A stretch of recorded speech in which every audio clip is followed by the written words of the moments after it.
नमस्कार दोस्तों, आप कैसे हैं? उम्मीद करता हूँ आप अच्छे हैं दोस्तों आज की इस नए वीडियो में आपका स्वागत है। दोस्तों आज की इस नए वीडियो में आपको जो भी टेंडर ऑनलाइन होते हैं अगर उसमें जो बिडर आते हैं उनका टेक्निकल इवेल्युएशन शीट बनाई जाती है उसी के बारे में बताने जा रहा हूँ दोस्तों।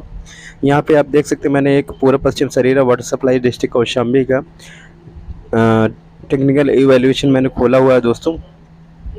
यहाँ पे आप देखेंगे तो ऊपर देखिए ऑफिस का एड्रेस है, फिर यहाँ पे 2024 UPJNM _900573 _1। फिर इसके अलावा डेट ऑफ टेंडर अपलोड का डेट क्या है? 19/2/2024 दोस्तों।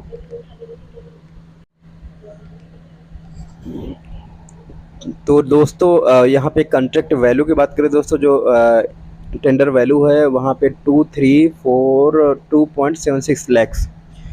तो दोस्तों यहाँ पे ये डिटेल हो गई है। इसके नीचे देखेंगे दोस्तों एक कॉलम बना हुआ बाकायदे, क्राइटेरिया है, क्वालिफिकेशन है, बीडर नेम होता है, बीडर फर्स्ट है। बीडर फर्स्ट की बात करें दोस्तों यहाँ पे मेसर्स SKD ATC ब्रैकेट में JV। उसके बाद lead bidder SKD 70%, JV partner दोस्तों 30%। लीड बीडर का एड्रेस की बात करें दोस्तों यहाँ पे लिखा हो संतोष कुमार द्विवेदी, जगदीशगंज, करवी डिस्ट्रिक्ट, चित्रकूट UP। ATC की बात करें दोस्तों 134 कमला नगर, कलेक्टरगंज, फतेहपुर 212601 UP। प्रोपराइटरशिप दोस्तों अगर बात करें यहाँ पे आप देख सकते हैं, अगर हम देखें यहाँ पे पहला जो डिटेल है क्राइटेरिया में, duration between tender uploading and tender opening. तो दोस्तों यहाँ पे कुछ डिटेल भरा हुआ है। डेट ऑफ टेंडर ओपनिंग 11/2024 है दोस्तों। ड्यूरेशन की बात करें दोस्तों यहाँ पे दोनों जो टेंडर अपलोड हुआ है, जो टेंडर ओपनिंग हुआ है, उसके बीच में जो गैप है वही आपका टेंडर ड्यूरेशन हो जाएगा दोस्तों। BOQ यहाँ पे दूसरा लिखा हुआ approved note bid cost RS 2342.76 lakhs हो गया दोस्तों। टेंडर फीस की बात करें दोस्तों, टेंडर फीस RS 23,600 23,600 टेंडर जो है फीस है दोस्तों। इसको किस बेस पे आप टेंडर अगर आप डाल रहे हो तो किस बेस में आप इसको आप पैसे दे सकते हो, यहाँ पे लिखा हुआ है।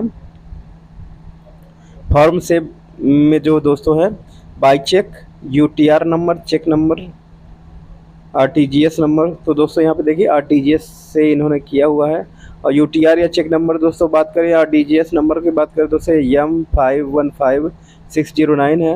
अमाउंट की बात करें दोस्तों यहाँ 23,600 है। बैंक की बात करें दोस्तों Punjab national Bank, Karwi district, Chitrakoot. Issue date 11/3/2024। किस डेट में 23,600 आपने टेंडर फीस सबमिट किया है वो यहाँ पे लिखा हुआ है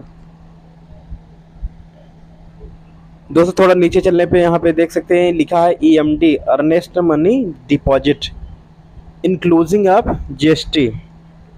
इसमें जो है GST ऐड नहीं होती दोस्तों। यहाँ पे अगर बात करें इसकी कितनी जो अमाउंट होगी EMD की 23.42 लैक्स,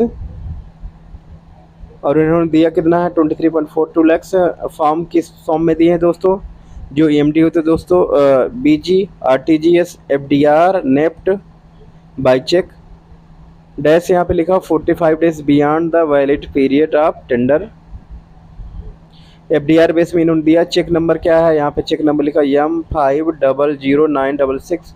अमाउंट की बात करें दोस्तों 23.42 लैक्स है। बैंक का नाम Punjab national Bank. Issue date की बात करें 11/3/2024। वैलिडिटी 11/3/2025, 1 साल की वैलिडिटी इसकी होती है दोस्तों। वेरिफिकेशन स्टेटस की बात करें दोस्तों तो इसकी EMD की वेरिफिकेशन किया जाता है, और जिस बैंक से आया हुआ है तो अधिशासी अभियंता द्वारा जो है लेटर जारी करके उस बैंक में लिखा जाता है कि ये इस फर्म के द्वारा इतने की BG हमारे यहाँ प्रस्तुत की गई है, क्या वो सही है कि नहीं। तो दोस्तों इस प्रकार से आप जो है देख सकते हैं कि इतनी चीज़ें जो है आप इस पेज में दी हुई है। अब हम चलते हैं नेक्स्ट पेज पे दोस्तों। अगर हम नेक्स्ट पेज की बात करें दोस्तों, यहाँ पे आप देख सकते हैं यहाँ पे लिखा हुआ है similar experience. Similar work cell का मतलब सिमिलर जो एक्सपीरियंस है, सिमिलर वर्क का मतलब क्या होता है दोस्तों? यहाँ पे आप देख सकते हैं completed, tested and commissioned works a pipe water supply scheme and its associated infrastructure work like consistency, RCC, overhead tank, distribution system, TW oblique surface water intake work दोस्तों। और यहाँ पे नीचे देखेंगे दोस्तों इन्फ्लेशन फैक्टर या लिखा हुआ दोस्तों। इसको एक तरह का इन्फ्लेशन फैक्टर को हम जो है कुछ और भी बोलते हैं, अभी उस ध्यान नहीं आ रहा दोस्तों। तो ये हर साल जो है इन्फ्लुएंस फैक्टर भी बोलते हैं, तो ये हर साल 0.07% या तो पॉइंट्स, ये हर साल इन्फ्लुएशन फैक्टर दोस्तों 7% पर ईयर बढ़ता है। और बेस ईयर में जो है अगर 1 है तो ये बैक साइड में जाता है, मतलब आप ये नहीं कि आने वाले फ्यूचर समय में नहीं, ये जिस वित्तीय वर्ष में टेंडर होता है उसको छोड़ के अगर पीछे बात करें तो हर वित्तीय वर्ष में दोस्तों मतलब हर वित्तीय वर्ष में दोस्तों 7% इंक्रीज हो जाता है। तो यहाँ पर अगर हम बात करें तो जिस वर्ष टेंडर हुआ है दोस्तों, ये जिस वित्तीय वर्ष का टेंडर है वहाँ पे आपको मैं बता दूँ 22-23 के लिए, इसलिए यहाँ पे एक है। 21-22 की बात करें 1.07, 20-21 की बात करें तो 1.14, 19-20 की बात है 1.1221 है दोस्तों। इस प्रकार बढ़ता चला जा रहा है दोस्तों।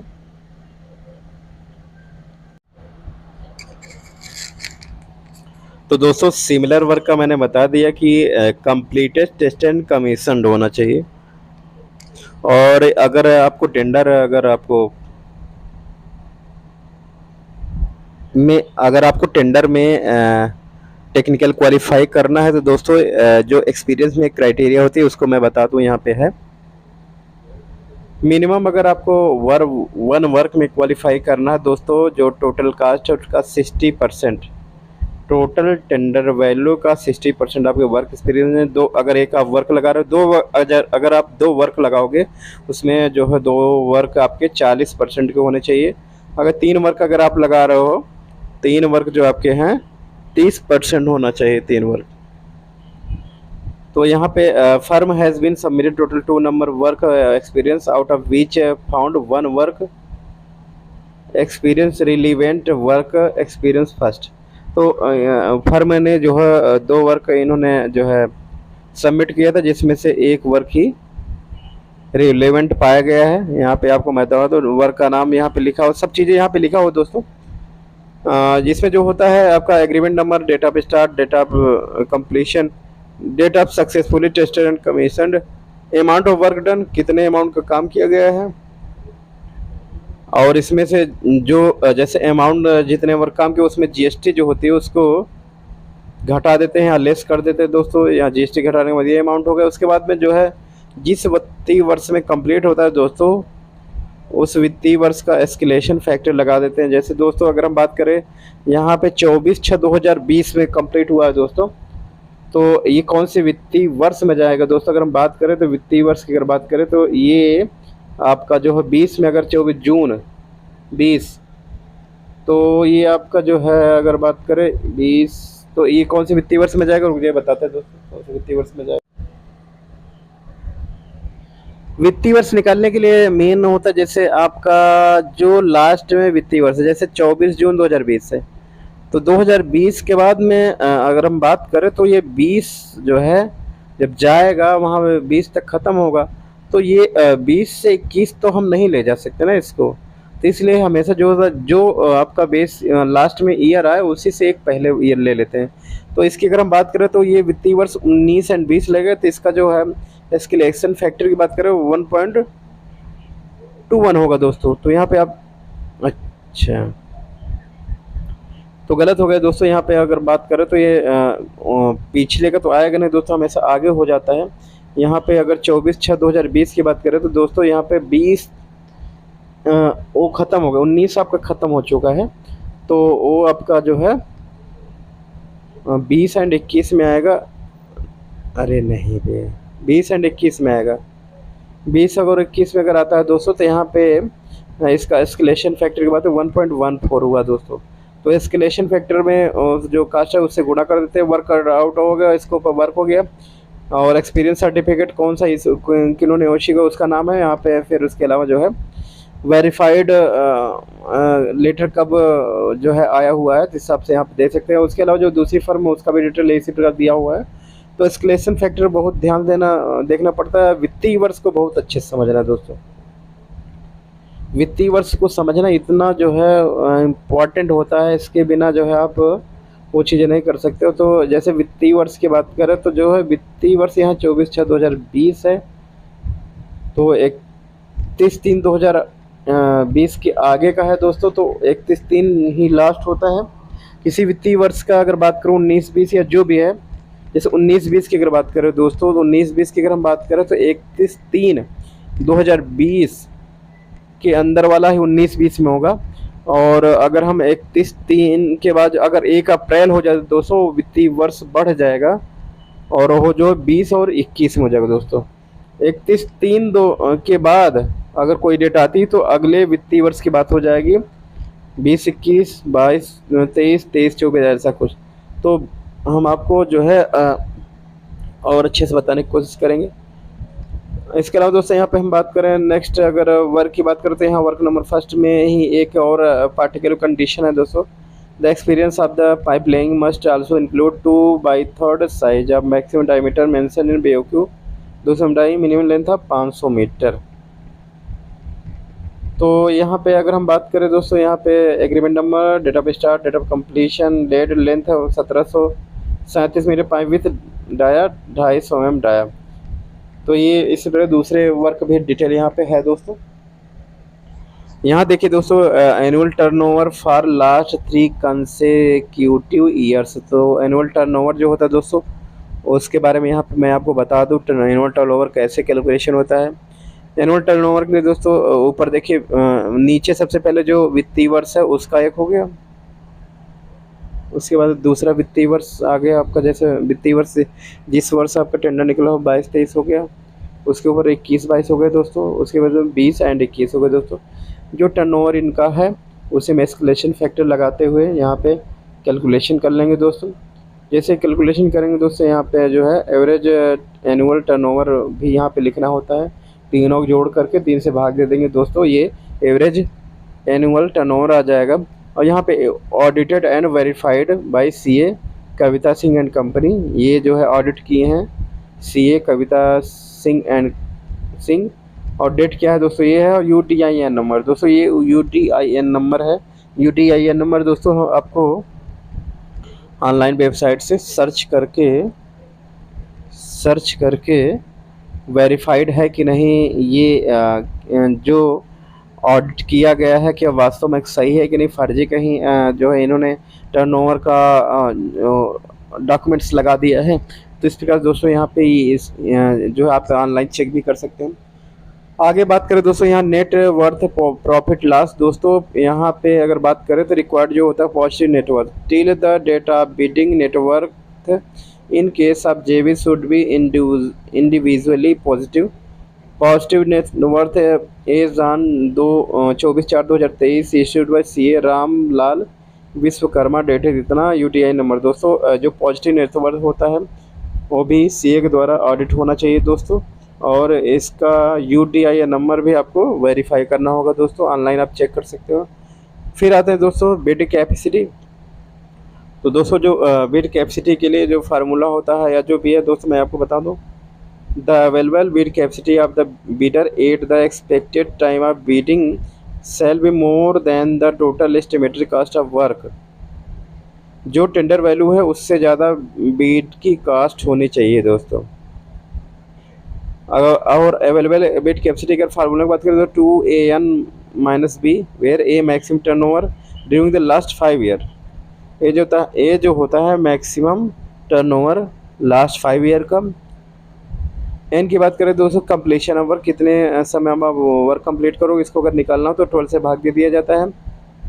और बी की बात करें दोस्तों value of existing commitment to be completed during the executed period of the bid. तो मतलब जो वर्क आपके चल रहे हैं उसमें कितना रह गया काम करने को, वो आपका जो है बी वैल्यू होती है दोस्तों। देखिए दोस्तों यहाँ annual turnover for last 5 consecutive years दोस्तों, यहाँ 22-23, 23-24, 22-23, 21-22, 19-20, 20-21, 18-19 का दोस्तों यहाँ पे लिखा हुआ है एस्केलेशन फैक्टर दोस्तों। यहाँ पे हर एक टर्नओवर का जो है लगा दे रहा है यहाँ पे जैसे ये वैल्यू लिख दिया, फिर required bit caption respective of जेवी स्टेक, जो जेवी का शेयर होता है उसी हिसाब से जो है दोस्तों वेट कैपेसिटी भी चाहिए दोस्तों, यहाँ पे लिखा हुआ है। पैन की बात करें दोस्तों, पैन नंबर क्या है फर्म का, जीएसटी नंबर क्या है दोस्तों। इनकम टैक्स की बात करें दोस्तों, must submit acknowledgement of IT return and 26 AS for the last 3 year, financial year 22-23, 21-22, 20-21। तो 3 लास्ट 3 ईयर का जो है आपको इनकम टैक्स डिटेल भरना है दोस्तों, यहाँ पे लगा हुआ अटैच है सॉल्वेंसी। नेक्स्ट अगर है दोस्तों solvency issued by scheduled commercial bank or district magistrate, validity of 1 year of minimum 40% of tender value। तो दोस्तों ये जो है आप देख सकते हैं यहाँ पे जो 884.23 लाख पंजाब नेशनल बैंक के द्वारा जो है सर्टिफिकेट नंबर के बाद ये है दोस्तों, और ये सॉल्वेंसी सर्टिफिकेट है, इसका भी वेरिफिकेशन कराया जाता है दोस्तों। और नेक्स्ट की अगर बात करें दोस्तों, यहाँ पे जो है prohibition from bidding, litigation history of certificate provided, ये लिटिगेशन हिस्ट्री है दोस्तों। उसके अलावा दोस्तों यहाँ पे देख सकते हैं कुछ और भी चीज़ें हैं दोस्तों, यहाँ पे आप देखिए लिटिगेशन इन्होंने सबमिट किया था। Limited to bidder yes, lead bidder stake should be 51% yes, other bidder stake should be the at least 30% उन्होंने yes, lead bidder turnover should be 51% of the total turnover required, total turnover जितना जो है required है उसका आपका जो है 51% है कि नहीं लीड बिडर का, ये होना चाहिए। Lead bidder should have at least 51% of total solvency required, total solvency अगर इतना चाहिए तो लीड बिडर को जो है उसका 51% ही रिक्वायर होता है। Lead bidder should have at least 30% technical experience of required technical experience for project, जितना मान लीजिए प्रोजेक्ट के लिए जो आपका जो है रिक्वायर्ड टेक्निकल एक्सपीरियंस, मान लीजिए lead bidder should have at least 30% technical experience of required technical experience of project. मान लीजिए प्रोजेक्ट में आपको जो है 60% का एक आपका अगर जो है वर्क चाहिए तो लीड बिडर को 60% का जो है 30% ही आपको जो है क्वालिफिकेशन के लिए टेक्निकल एक्सपीरियंस की ज़रूरत पड़ती है। ए member of JV shall not be participate in the individual capacity or member of another JV, tender form shall be purchase and submitted in the name of JV consider tender fees इतना। Overall commitment regarding qualification firm fulfil the technical eligibility criteria. तो दोस्तों इस प्रकार से देख सकते हैं आपकी एक वाली जो बिडर है उसका ये डाटा था। इस प्रकार दोस्तों दूसरा बिडर है मेसर्स आरबी एंड ओएम, इसका भी डिटेल यहाँ पे सारा सेम उसी तरह भरा जाएगा दोस्तों। जितने भी बिडर होंगे दोस्तों इस प्रकार से उसका जो है सारा डेटा रेडी किया जाएगा, और वो क्वालिफाई है कि नहीं, अगर क्वालिफाई है तो मैंने आपको बता क्या है, अगर फर्म क्वालिफाई नहीं तो वहाँ पे लिखा होगा firm does not fulfil the technical eligibility criteria. तो इस प्रकार दोस्तों सारे बिडर का जो है इवैल्यूएशन शीट रेडी किया जाता है, और उनका सारा इवैल्यूएट शीट रेडी करके ऊपर पीएमयू सेल में चेक कराया जाता है, उसमें एसी साहब चीफ साहब के यहाँ जो बैठक होती है, और अगर जितने भी फर्म उसमें क्वालिफाइड होंगे दोस्तों इस प्रकार से जो है उनका जो है इवैल्यूएशन रेडी करके साइन करके वो फाइनेंशियल ओपन करने का जो है प्लान होता है दोस्तों। बात ये है कि अगर आप कोई भी टेंडर ऑनलाइन हो रहा है दोस्तों, उसमें अगर टेक्निकल में अगर जो है 2 बंदे हैं तो फाइनेंशियल पहली बार नहीं खोला जाता है, और दूसरी बार भी नहीं खोला, तीसरी बार में दोस्तों उनका फाइनेंशियल खोल दिया जाता है। अगर सिंगल भी अगर बार बार जो है 2 बार सिंगल आया, तीसरी बार अगर सिंगल आ गया तो उसका फाइनेंशियल खोल दिया जाएगा। तो इस प्रकार दोस्तों आप समझ सकते हैं कि टेक्निकल एलिवेशन शीट बनाने में क्या क्या डॉक्यूमेंट्स की ज़रूरत होती है, और किस प्रकार से डॉक्यूमेंट्स को जो है अच्छे से देखा जाता है।